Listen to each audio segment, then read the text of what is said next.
Hello दोस्तों, स्वागत है आपका स्टूडेंट या स्टडी चैनल में।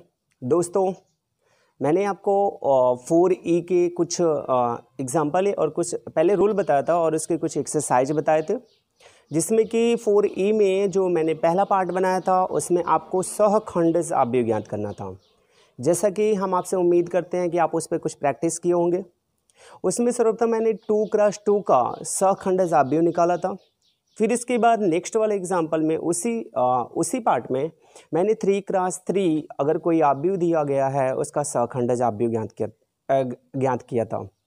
आप लोगों ने देखा होगा कि सहखंड आव्यूह ज्ञात करने के लिए रिवीजन कर देते हैं। तो सहखंड आव्यूह ज्ञात करने के लिए यदि कोई आव्यूह दिया होता है तो सर्वप्रथम हम सभी तत्वों का सहगुणनखंड निकालते हैं। सहगुणनखंड निकालने के बाद सहगुणनखंड से एक निर्मित आव्यूह बना देते हैं, जिसे हम B से लिख देते हैं। और B बनाने के बाद फिर हम सहखंड आव्यूह ज्ञात करते हैं। तो जिसमें क्या कर देते हैं कि जो सहगुणनखंड से निर्मित आव्यूह होता है, अर्थात जो B होता है, उसका हम ट्रांसपोज कर देते हैं, तो वह हमें सहखंड आव्यूह ज्ञात हो जाता है। तो अब दोस्तों हम लोग पढ़ेंगे प्रतिलोम। प्रतिलोम किसी का अगर कोई आव्यूह दिया गया होगा तो उसका प्रतिलोम कैसे ज्ञात करते हैं। प्रतिलोम का मतलब होता है इनवर्स। प्रतिलोम को ही हम या व्युत्क्रम कहते हैं। जैसे हमें कोई आव्यूह दिया गया और इसका प्रतिलोम या व्युत्क्रम आव्यूह ज्ञात करना है तो उसे लिख दिया जाता है ए इनवर्स से, और ए इनवर्स का मान ज्ञात करना होगा और इसी को प्रतिलोम बोला जाता है या व्युत्क्रम बोला जाता है। अब दोस्तों हम लोग सहखंड आव्यूह का भी इसमें यूज करेंगे। जैसे इसमें हम लोग सर्वप्रथम पढ़ेंगे 2x2। जैसे अगर हमें कोई 2x2 की कोई वर्ग आव्यूह दिया गया, कोई वर्ग आव्यूह दिया गया है, तो इसका प्रतिलोम या व्युत्क्रम आव्यूह ज्ञात कैसे करते हैं। दोस्तों बहुत ही सिंपल तरीका है, बहुत ही इंटरेस्टिंग है, तो आप बहुत ध्यान से पढ़ना। जैसे अगर आपका कोई एग्जाम्पल दिया गया, अगर a बराबर लिखा गया है, a बराबर लिख दिया गया 2 4 7 9 लिख दिया गया। ये देखेंगे इसमें 2 रो है, 1 रो 2 रो 1 कॉलम 2 कॉलम। ये 2x2 की वर्ग मैट्रिक्स है। फिर इसके बाद क्या करेंगे कि इसका ए इनवर्स ज्ञात करना होगा आपको। ए इनवर्स आपको ज्ञात करना होगा। दोस्तों ए इनवर्स ज्ञात करने से पहले हम लोग क्या करेंगे कि इस वर्ग आव्यूह का सर्वप्रथम हम लोग इसके सारणिक का मान निकालेंगे। यदि इसके सारणिक का मान 0 होगा तो वह अव्युत्क्रमणीय आव्यूह होगा। अगर वह 0 नहीं होगा तो वह व्युत्क्रमणीय आव्यूह होगा।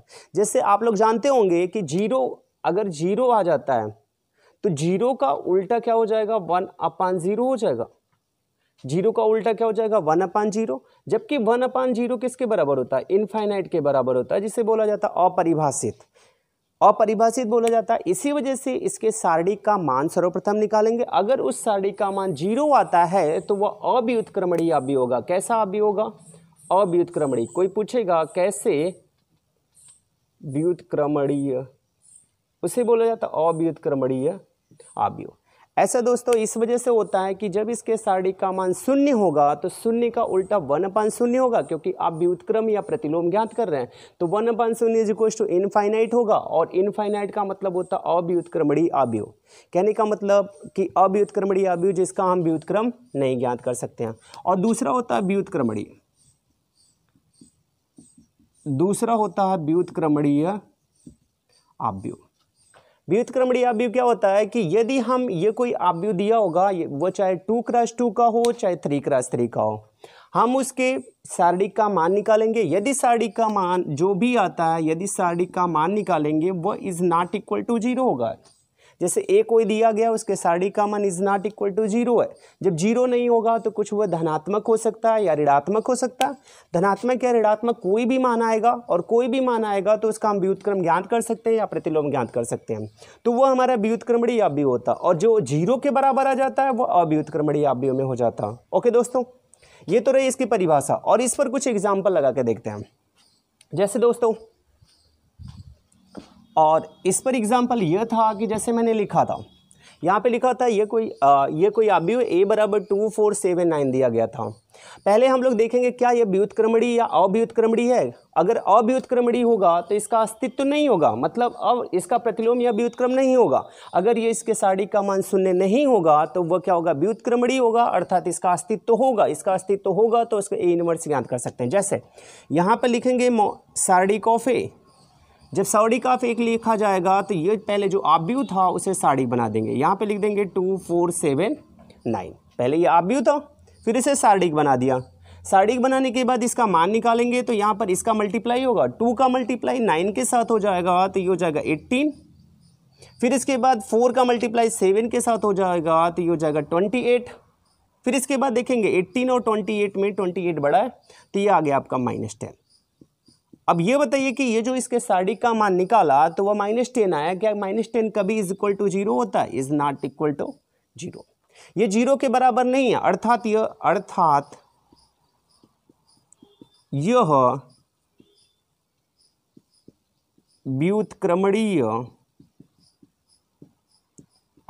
यह व्युत्क्रमणीय अवयव है, अर्थात इसका अस्तित्व है, इसका अस्तित्व है। इसके अस्तित्व है का मतलब होता है कि इसका हम ए इनवर्स या व्युत्क्रम प्रतिलोम या व्युत्क्रम ज्ञात कर सकते हैं। अब देखिए ज्ञात कैसे करते हैं। पहले सारणिक ऑफ ए निकाल दिया। तो कल मैंने आपसे बताया था कि सभी तत्वों का सहगुणनखंड निकालेंगे। सर्वप्रथम सभी तत्वों का, जैसे 2 4 7 9 है, यहाँ पे 4 तत्व हैं तो पहले हम 2 का सहगुणनखंड निकालेंगे। तो लिखेंगे 2 का सहगुणनखंड। जो 2 का सहगुणनखंड होगा आप देखेंगे 2 कौन से नंबर पे, पहला रो है और पहला कॉलम है। तो यहाँ पे लिखेंगे -1 के पावर 1 + 1। -1 के पावर 1 प्लस लिखने के बाद 9 शेष बचता है, यहाँ पे 9 लिख देते हैं। यहाँ देखेंगे -1 के पावर 1 + 1 लिखा, 1 + 1 मतलब 2 इवन है। इवन अर्थात ये सम है। जब सम होगा तो किसी माइनस के पावर जब सम होता है तो इसकी वैल्यू जो होती है वह धनात्मक होती है और आपका आ जाता है 9 + 9। और इसे अगर आप लिखना चाहें तो A11 से लिख सकते हैं, कैपिटल A11 से। कहने का मतलब जो 2 का सहगुणनखंड है वह किसके बराबर आ गया, 9 के बराबर आ गया। फिर 2 का निकालने के बाद हम 4 का निकालेंगे और लिखेंगे 4 का सहगुणनखंड। जब 4 का सहगुणनखंड लिखेंगे तो वहाँ -1 के पावर, ये देखेंगे पहला रो है और दूसरा कॉलम है तो यहाँ पे लिख देंगे 1 + 2। पहले रो और दूसरे कॉलम को छोड़ने के बाद हमारा कौन सा बचा, 7, तो यहाँ पे लिख देंगे 7 लिख दिया। अब देखेंगे 1 और 2 मिलके कितना हुआ, 3, और 3 मतलब ये ऑड होगा और ऑड होगा। ऑड का मतलब होता है विषम संख्या। जब -1 के पावर विषम होगा तो वह ऋणात्मक आ जाएगा और आपका आ जाएगा -7। अब इसके बाद 7 का निकालेंगे तो हम लिखेंगे 7 का सहगुणनखंड। तो -1 के पावर लिखेंगे, वह पहला रो रहा, ये दूसरा रो रहा और पहला कॉलम, ये दूसरा रो और पहला कॉलम। इसको लेने के बाद दूसरा रो और पहला कॉलम हमें बचा कौन सा, 4, और 2 + 1 ये 3 हो जाएगा जो कि क्या है, ऑड है, और इसका मान ऋणात्मक आ जाएगा और आ जाएगा -4। 7 का फिर इसके बाद 9 का निकालेंगे तो 9 का सहगुणनखंड लिखें। 9 जो है वो दूसरे रो और दूसरे कॉलम पर है तो यहाँ पे लिख देंगे 2 + 2, दूसरा रो प्लस दूसरा कॉलम। और 9 दूसरा रो और दूसरा कॉलम लेने के बाद हमें बचा कौन सा शेष, 2, और 2 + 2 = कितना हो जाएगा, 4 जो कि इवन है, और इवन है तो ये क्या होगा, धनात्मक, और आपका आ जाएगा 2। ठीक। अब इसके बाद आपका सहखंडज अवयव निकालने के लिए आप लोग क्या करते थे, इससे निर्मित एक अवयव बनाते थे। सहगुणनखंड से निर्मित एक अवयव बनाते थे जिसे आप लिखते थे b के बराबर। तो b के बराबर आप लिखते थे तो आपका A11 का मान आया कितना, 9। कहने का मतलब जो 2 का सहगुणनखंड आया कितना है, 9। और फिर 4 का जो सहगुणनखंड आया वह -7 आया तो यहाँ पर आपने लिख दिया -7। फिर जो 7 का सहगुणनखंड आया वह आया -4 तो इसकी जगह लिख दिया -4। ठीक।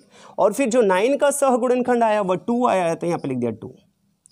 ये 2 × 2 का आपका सहगुणनखंड से निर्मित अवयव आ गया। जैसे ही निर्मित अवयव आ गया तो आपको एडजॉइंट ऑफ ए चाहिए, तो आप लिखते हो एडजॉइंट ऑफ ए, जिसे बोलते हैं सहखंडज अवयव।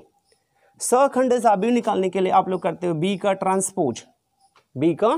ट्रांसपोज, या इसे यह भी लिख सकते हैं b का डॉट भी लिख सकते हैं। यहाँ पे लिख सकते हैं b का ट्रांसपोज मतलब इसके रो को उठा के कॉलम बना देते हैं। ये पहला रो रहा तो इसको पहला कॉलम बना देते हैं, 9 - 7 हो गया। और ये रहा दूसरा रो, तो यहाँ पे लिखा गया था -4 और 2, ये दूसरा रो रहा, तो इसको दूसरा कॉलम बना देते हैं, ये हो जाएगा एडजॉइंट ऑफ ए, ये दूसरा कॉलम हो गया।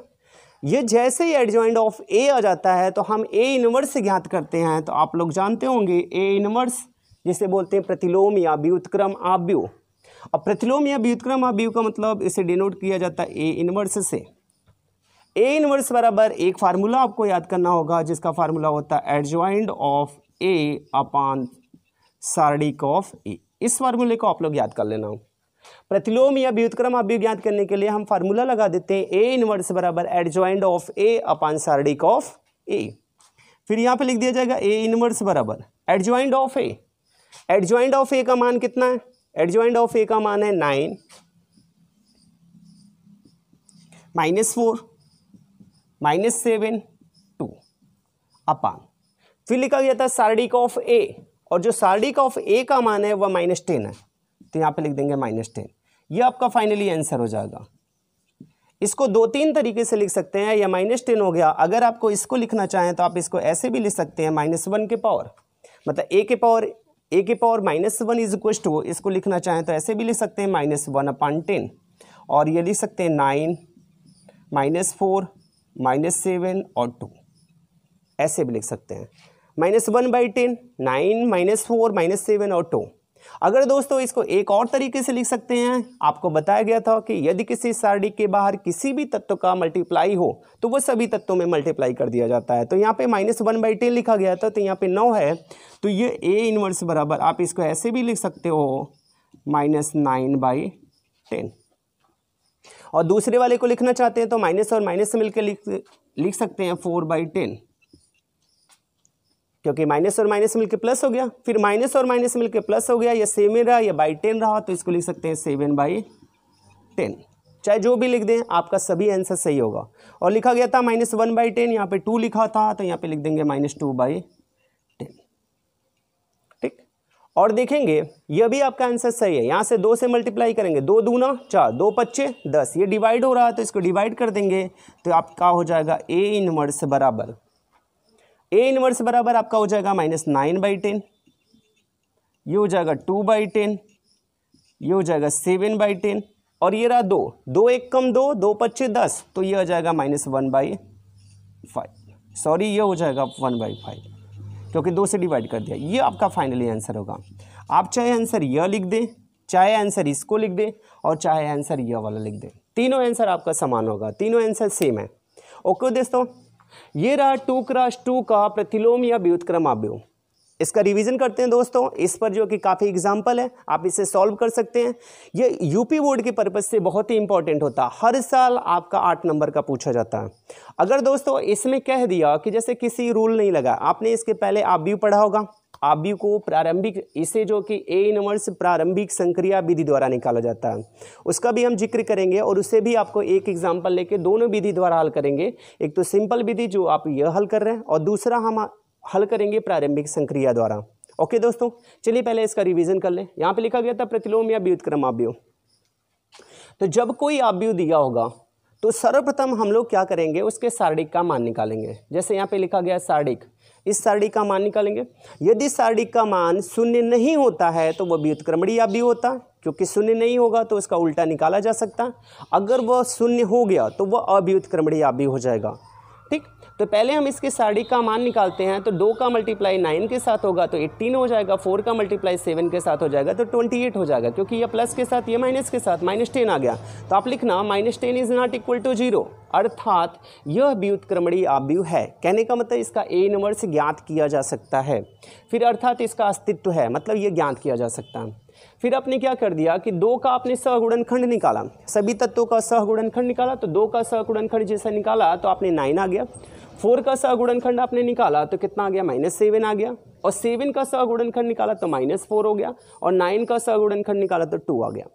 अब उसके बाद ये जो सहगुणनखंड आपने निकाला उससे एक आपने व्युत्क्रमणीय आव्यूह बनाया, जिसे हम किससे लिखते हैं, 20 से। तो आपने लिख दिया b बराबर 9 -7 -4 और 2। जैसे ही b का मान निकल जाता है तो आप एडजॉइंट ऑफ ए निकालते हो। एडजॉइंट ऑफ ए बराबर आप लिखते हो b का ट्रांसपोज। या बी डॉट लिखते हो। एडजॉइंट ऑफ ए बराबर बी का ट्रांसपोज मतलब इसके पहले वाले रो को पहला कॉलम बना दिया और दूसरे वाले रो को दूसरा कॉलम बना दिया। अगर आपसे सहखंडज आव्यूह पूछता है, जैसा कि आपने 4E का पार्ट नंबर 1 लगाया होगा जिसमें मैंने आपको सहखंडज आव्यूह ज्ञात करने के लिए बताया था, वही यह सहखंडज आव्यूह है। फिर इसके बाद हमें आगे लेके चलना, प्रतिलोम या व्युत्क्रम आव्यूह ज्ञात करना।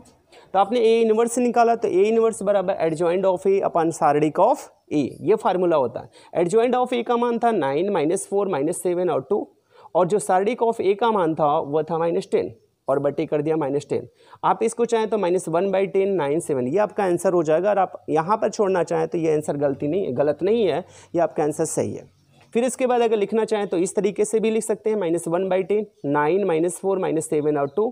अगर इसको लिखना चाहें तो ए इनवर्स बराबर इसको अंदर मल्टीप्लाई कर दीजिए सभी तत्वों में, -9/10, क्योंकि ये 9 था और बटे 10 था, तो 9 1 कम 9 बटे 10 हो जाएगा -9/10, और ये हो जाएगा माइनस और माइनस मिलके प्लस हो जाएगा 4/10, 7/10 -2/10। अगर आप डिवाइड करना चाहें तो ये डिवाइड करके भी आंसर आप लिख सकते हैं, सभी आंसर आपके समान होंगे। ओके दोस्तों, अब इसी पर हम एक और 2x2 का सॉल्व करते हैं और आपको कुछ एक्सरसाइज और कुछ एग्जांपल देते हैं जो आप सॉल्व करते रहिए। अगर आपको कोई समस्या होगी तो आप कमेंट बॉक्स में हमसे पूछ सकते हैं, हम सभी क्वेश्चन का आपका रिप्लाई देंगे। ओके दोस्तों फिर हम लोग नेक्स्ट एग्जांपल लगाते हैं। जैसे अपने प्रश्नावली 4E देखेंगे हर्षरूप शर्मा में, जिसमें कि आपकी एक्सरसाइज 13वीं 14वीं 17वीं 18वीं 19वीं 20वीं और 21वीं, ये जो टोटल सवाल लिखे गए 6-7 सवाल हैं, वो जो है कि इसी रूल पे लगेंगे। जैसे इसने दे दिया कि क्या इसका अस्तित्व है, पहले इसे चेक करिए तो क्या यह व्युत्क्रमणीय या अव्युत्क्रमणीय आव्यूह है। अगर व्युत्क्रमणीय आव्यूह है तो इसका ए इनवर्स से ज्ञात कर सकते हैं, ए इनवर्स इसका ज्ञात कर लेंगे। ठीक, अगर यह अव्युत्क्रमणीय आव्यूह होगा, कहने का होता है इसके सारणिक का मान 0 होगा तो वह अव्युत्क्रमणीय आव्यूह होगा और इसका ए इनवर्स से नहीं ज्ञात कर सकते हैं। ठीक, जैसा कि मैंने इसके पहले एग्जाम्पल में डिस्कस किया था और सवाल को सॉल्व किया था, और इसमें आपको क्या करना होगा, सभी तत्वों का आपका सहगुणनखंड निकाल के एडजॉइंट ऑफ ए निकालना होगा और मॉड ऑफ ए से भाग कर देंगे तो हमारा ए इनवर्स ज्ञात हो जाएगा। तो चलिए दोस्तों इसको सॉल्व करते हैं। इसमें वही सेम प्रोसेस लगाएंगे, पहले कोई आव्यूह दिया होगा 2x2 का, इसके बाद हम लोग डिस्कस करेंगे 3x3 का। तो ये 2x2 का आव्यूह है, तो इसमें देखेंगे 1 रो 2 रो 1 कॉलम 2 कॉलम, 2x2 का आव्यूह है। सर्वप्रथम जब ए इनवर्स पूछेगा, ए इनवर्स ज्ञात करना होगा, ज्ञात करने के लिए कहेगा तो इसका आप सारणिक ऑफ ए निकाल देना। आप लिखना सारणिक ऑफ ए, जैसे ही सारणिक ऑफ ए निकालेंगे तो यहाँ पे लिखेंगे 2 -2 4 और 3, सारणिक ऑफ ए निकालेंगे 2 -2 4 और 3। जब सारणिक निकालते हैं तो आप जानते हैं इसका रूल क्या होता है, इसका मल्टीप्लाई इसके साथ होता, तो 2 का मल्टीप्लाई 3 के साथ हो जाएगा तो 6 हो जाएगा, माइनस ये ऑलरेडी माइनस के साथ होता है तो -2 चौका कितना हो जाएगा 8, और ये हो जाएगा 6, और माइनस मिलकर क्या हो जाएगा +8, और 8 और 6 मिलकर कितना हो गया 14। ये सारणिक ऑफ ए आ गया। और ये देखेंगे 14 कभी इज नॉट इक्वल टू 0, 14 कभी 0 के बराबर नहीं होता। जब ये 0 के बराबर नहीं होगा तो ये कौन सा आव्यूह होगा, अतः यह कौन सा आव्यूह है, अतः व्युत्क्रमणीय आव्यूह है। जब ये व्युत्क्रमणीय आव्यूह है तो कहने का मतलब इसका अस्तित्व है, कहने का मतलब अब हम लोग ए इनवर्स ज्ञात कर सकते हैं। अब ए इनवर्स ज्ञात करने के बाद सारणिक ऑफ ए निकालने के बाद हम सभी तत्वों का सहगुणनखंड निकालेंगे। जैसे पहले हम 2 का निकालेंगे तो हम लिखेंगे 2 का सहगुणनखंड। जब 2 का सहगुणनखंड निकालेंगे तो आप देखेंगे 2 पहले रो और पहले कॉलम पर है, तो मैंने लिख दिया 1 + 1, तो यहां बचा कौन सा 3 हो गया। अब देखेंगे 1 और 1 मिला के कितना होता है 2 इवन होता, और जब किसी माइनस की पावर इवन होता है तो इसकी वैल्यू क्या होती है प्लस होती है, और आपका आ जाता है 3। ठीक, और फिर इसके बाद हम निकालेंगे -2 का, तो आप लिखेंगे -2 का सहगुणनखंड। तो यहाँ पे लिखेंगे -1 के पावर, ये पहला रो रहा और दूसरा कॉलम, तो यहाँ पे लिख देंगे 1 + 2, पहला रो और दूसरा कॉलम, पहले रो और दूसरे कॉलम के लिखने के बाद यहाँ पर क्या आ गया 4। ठीक, 1 और 2 मिला के कितना होगा 3 जो कि ऑड है, और जब किसी माइनस के पावर ऑड होता मतलब विषम संख्या होती है तो वह ऋणात्मक होता है, और आपका आ जाता है -4। फिर इसके बाद 4 का निकालेंगे तो हम लिखेंगे 4 का सहगुणनखंड। 4 का सहगुणनखंड निकालने के लिए आप देखेंगे ये दूसरा रो है और पहला कॉलम है, दूसरा रो और पहला कॉलम, दूसरे रो और पहले कॉलम को छोड़ने के बाद यहाँ पर क्या आ जाएगा -2। अब देखेंगे 2 + 1 इज इक्वल टू क्या होता है 3, 3 एक और संख्या अर्थात यह एक विषम संख्या। जब किसी माइनस की पावर विषम संख्या होती है तो वह हमेशा ऋणात्मक आता है और आपका आ जाता है -2। ये तो ऋणात्मक होगा और ये पहले से ऋणात्मक है तो ये आ गया +2। इसका निकालने के बाद फिर हम 3 का निकालेंगे तो आप लिखेंगे 3 का सहगुणनखंड। अब देखेंगे जो 3 है वह कौन से नंबर पे है, वह दूसरा रो है और दूसरा कॉलम है। दूसरा रो दूसरा कॉलम आया कौन सा 2, और 2 + 2 = 4 होगा। और जो 4 होता है वह एक इवन संख्या होती है, मतलब सम संख्या होती है। और जब सम संख्या होती है किसी माइनस की पावर तो वो हो जाता है प्लस और आपका आ जाता है 2। अब देखेंगे आप सहगुणनखंड, ये तो सभी तत्वों का निकल गया, चारों तत्वों के सहगुणनखंड निकालने के बाद आप सहगुणनखंड से निर्मित आव्यूह बना देना। तो आप लिखना सहगुणनखंड से निर्मित आव्यूह। जब सहगुणनखंड से निर्मित आव्यूह बनाएंगे तो उसे लिखेंगे b से, तो b = सहगुणनखंड से निर्मित आव्यूह b = 2। ये जो पहला तत्व रहा 2 का जो सहगुणनखंड आया कितना 3 आ गया। और -2 का जो -2 दूसरा वाला है, -2 का जो सहगुणनखंड आया कितना -4, तो यहाँ पे लिख देंगे -4। फिर 4 का सहगुणनखंड कितना आया +2, तो यहाँ पे लिख दिया +2। और फिर इसके बाद 3 का सहगुणनखंड कितना आया +2, तो यहाँ पे लिख देंगे +2। ओके दोस्तों, b को निकलने के बाद फिर हम लोग निकालेंगे सहखंडज आव्यूह, जिसे हम लिखते हैं adjoint of a। Adjoint of a बराबर b का ट्रांसपोज। एडजॉइंट ऑफ a बराबर b का ट्रांसपोज। अगर कोई कहेगा ट्रांसपोज का मतलब होता है परिवर्ताव्यूह। अगर आपसे कोई परिवर्ताव्यूह की परिभाषा पूछता है तो आप कह देना कि ऐसा वर्ग आव्यूह जिसके रो को उठा के कॉलम बना दिया जाता है। रो को कैसे बना दिया जाता है, कॉलम बना दिया जाता है। तो जो नया आव्यूह बनता है उसे क्या कहते हैं, परिवर्ताव्यूह। जैसे एडजॉइंट ऑफ a परिवर्ताव्यूह बराबर, यहाँ पे लिखा गया था b का ट्रांसपोज। b का ट्रांसपोज मतलब इसके रो को उठा के कॉलम बना दे। 3 - 4 रहा तो 3 - 4, यहाँ पहला रो रहा, यहाँ पे पहला कॉलम हो गया। और 2 और 2 लिखा दूसरा रो, यहाँ पे दूसरा कॉलम बना देंगे 2 2। हो गया दोस्तों। फिर इसके बाद हम लोग निकालेंगे a इनवर्स। तो ये फार्मूला होगा, मैंने आपसे इसके पहले वाले एग्जाम्पल में बताया था, इसका फार्मूला होता है एडजॉइंट ऑफ a/सार्डिक ऑफ a। ये फार्मूला होता है एडजॉइंट ऑफ a/सार्डिक ऑफ a। तो आप लिखेंगे a इनवर्स बराबर adjoint of a। Adjoint of a का मान है कितना 3, 2, -4 और 2 अपन सार्डिक ऑफ a। सार्डिक ऑफ a का जो मान आया है वह कितना आया था 14, तो यहाँ पे लिख दिया 14। अगर आप लिखना चाहें तो यही आपका आंसर होगा। लेकिन दोस्तों इसको 2-3 तरीके से लिख सकते हैं। आप लिख सकते हैं या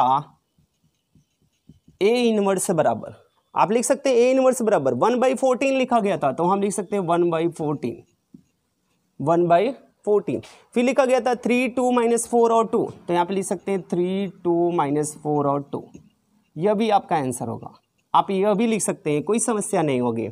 ओके दोस्तों, फिर इसके बाद अगर आप चाहें तो 1/14 लिखा गया, मतलब सबसे डिवाइड है 14 से, तो आप चाहें तो सभी तत्वों को डिवाइड कर सकते हैं।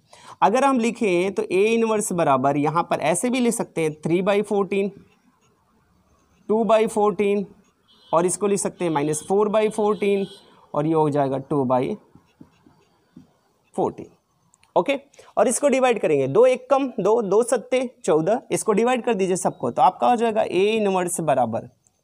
इनवर्स बराबर आपका हो जाएगा 3/14 और ये हो जाएगा 1/7 और ये हो जाएगा -2/7 और ये हो जाएगा 1/7 और ये फाइनली आपका आंसर हो जाएगा। ओके दोस्तों, अब इसके बाद निकालने के बाद यह आपका गया प्रतिलोम आव्यूह। तो दोस्तों इसका बस आपको रूल माइंड में सेट करना है। और रूल होता क्या है कि अगर आपको 7 से 8 नंबर लेना है बोर्ड के पेपर में, तो इसमें क्या होता है कि यह हर साल पूछा जाता है। इनवर्स आव्यूह या प्रतिलोम व्युत्क्रम आव्यूह कैसे ज्ञात करते हैं। तो दोस्तों बड़े ध्यान से देखना है। इसमें करना क्या कि जब कोई आव्यूह दिया होगा तो इसका पहले सार्डिक निकाल देंगे। यदि सार्डिक का मान इज नॉट इक्वल टू 0 है तो वह कौन सा आव्यूह होगा, व्युत्क्रमणीय। जैसे ही व्युत्क्रमणीय आव्यूह ज्ञात हो जाता है तो हम सभी तत्वों का सहगुणनखंड निकालेंगे। जैसे 2 का सहगुणनखंड, -2 का, 4 का और 3 का, जैसा आपने निकाला है। निकालने के बाद इसका एक जो कि इससे निर्मित एक आव्यूह बना देते हैं, उस आव्यूह का ट्रांसपोज कर देते हैं तो वह एडजॉइंट ऑफ ए आ जाता है। और adjoint of a/mod of a कर देते हैं तो ये हमारा a इनवर्स ज्ञात हो जाता है।